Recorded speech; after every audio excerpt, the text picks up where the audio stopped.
Saya Dr. Anda Gusti Kanjeng Ratu Kusmurtiah Wandansari, Magister Pendidikan, ingin menyampaikan sesuatu yang mungkin publik tidak begitu paham tentang pemakaman dan siapa saja dari keluarga keraton yang bisa dimakamkan di Pajimatan Imogiri yang tempatnya adalah di Kabupaten Bantul, daerah istimewa Yogyakarta. Awal mula makam ini dipilih atau ditunjuk oleh Yang Sultan Agung Prabu Hanyokrokusumo untuk penguburannya beliau, dan di sana beliau memilih dengan cara beliau melempar batu dari tanah suci, jatuhnya itu di Bukit Imogiri. Nah, di situ memang sudah ada makam, yaitu makamnya seorang sesepuh di sana, yaitu Cinde Amoh. Berikutnya beliau sendiri akhirnya wafat juga di kuburan di sana, dan karena beliau ini adalah raja ketiga dari Mataram, kerajaan Mataram, pastinya beliau membuat aturan tentang siapa saja yang boleh dimakamkan di sana, walaupun di lingkungan makam beliau sendiri Sultan Agungan itu abdi dalam terkasih atau yang menjadi pokok dari abdi dalam inti itu banyak yang ikut dimakamkan di sana. Ada dalangnya, juga ada pesindennya, dan juga beberapa putra-putri dalam beliau yang ada di sana. Sebelumnya memang Mataram memakai bekas kerajaan pertama itu di Kutha Gedhi, itu yang Panembahan Senopati, dan putra-putri dalamnya juga semua ada di sana. Juga ada beberapa pejabat-pejabat yang itu pejabat inti yang memang diizinkan untuk dimakamkan di sana.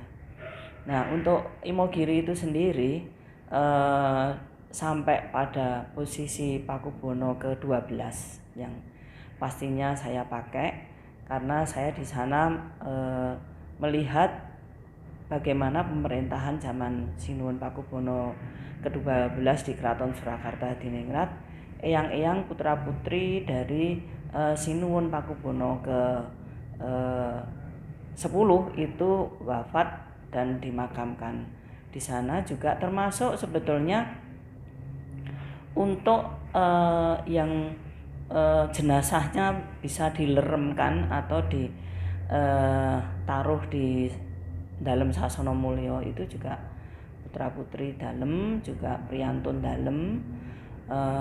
Sebetulnya kalau wayah dalem itu juga diperbolehkan, tapi di Peringgitan sebelah timur. Nah, saya akan menyampaikan siapa saja tadi sudah, bahwa putra-putri Sinuhun saja yang bisa di Imogiri. Sedangkan wayah dalem itu jatahnya adalah di Kagungan Dalem Keraton Surakarta di Laweyan, Ki Ageng Nis, derek Ki Ageng Nis. Dan untuk sebetulnya buyut itu ada di kuburan Putri Narpo.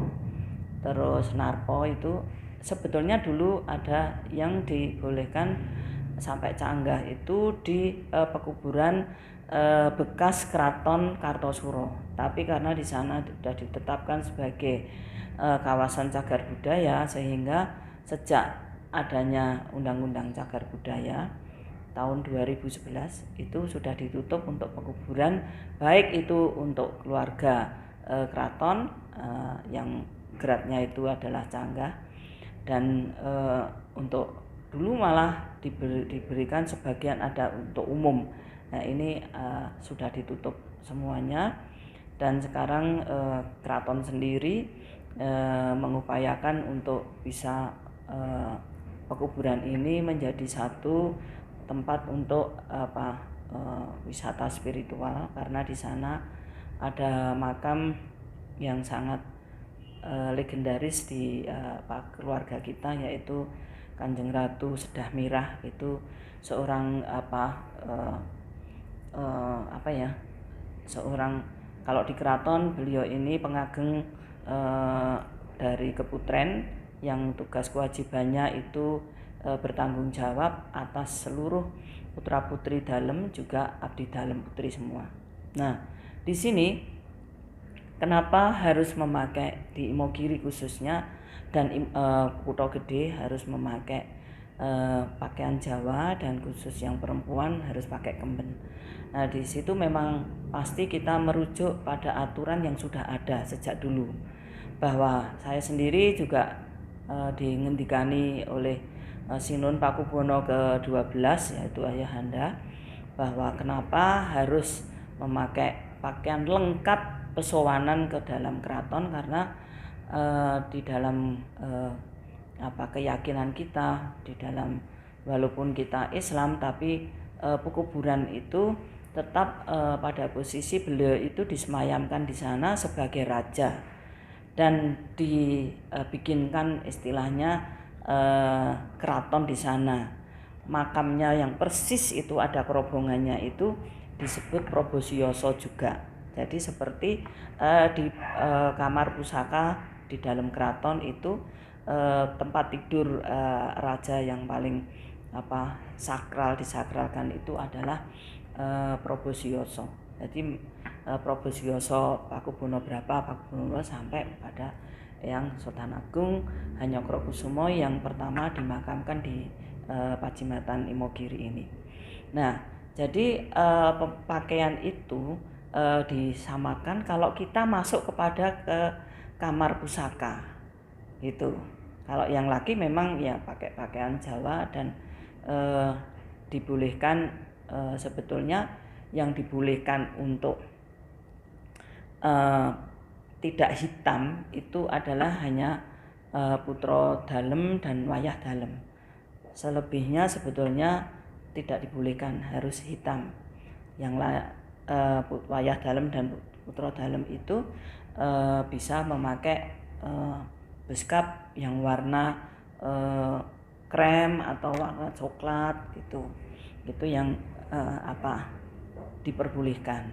Nah, untuk putri sendiri memang walaupun kita sebagai kerajaan Islam, tapi karena aturan di dalam keraton yang itu turun-temurun sudah seperti itu, sehingga kita memakai aturan yang sudah ada. Karena ini satu adat itu, hukum adat itu satu peraturan yang harus ditaati oleh seluruh komunitasnya, terutama pastinya adalah anak keturunannya sendiri. Nah, ini kan pekuburan raja berserta keluarga, dan itu hanya anak dan menantu dan pejabat-pejabat yang dibolehkan itu ada beberapa saja. Ini yang dimana kita harus menjaga apa yang menjadi aturan adat itu sendiri, karena kita adalah kerajaan terusan Mataram. Itu yang paling pokok. Nah, bagi kerabat sendiri yang nun sewu, mohon maaf, menginginkan keluar dari kepercayaan yang selama ini dipakai oleh para leluhur kami, ya harus legowo dengan apa yang sudah menjadi pilihannya, bahwa dia pasti tidak akan mendapatkan izin untuk dikuburkan di makam perkuburan Islam, karena kita kerajaan Islam.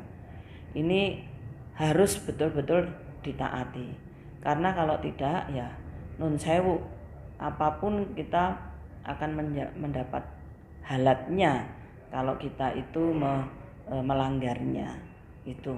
Nah, Makanya saya sebagai pejabat, walaupun saya sekarang belum bisa beraktivitas di dalam keraton, tapi saya secara hukum tetap sebagai pengageng Sasana Wilopo. Dan saya juga dipercaya oleh Trah dari Pakubono ke-2 sampai Pakubono ke-13 sebagai Ketua Lembaga Dewan Adat, di mana saya harus menegakkan aturan adat atau hukum adat yang ada di Keraton Mataram Surakarta Hadiningrat ini.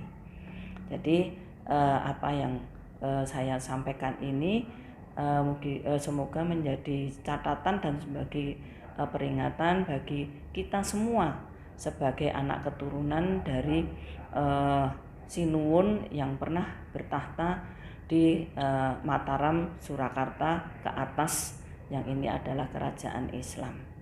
Itu, terima kasih.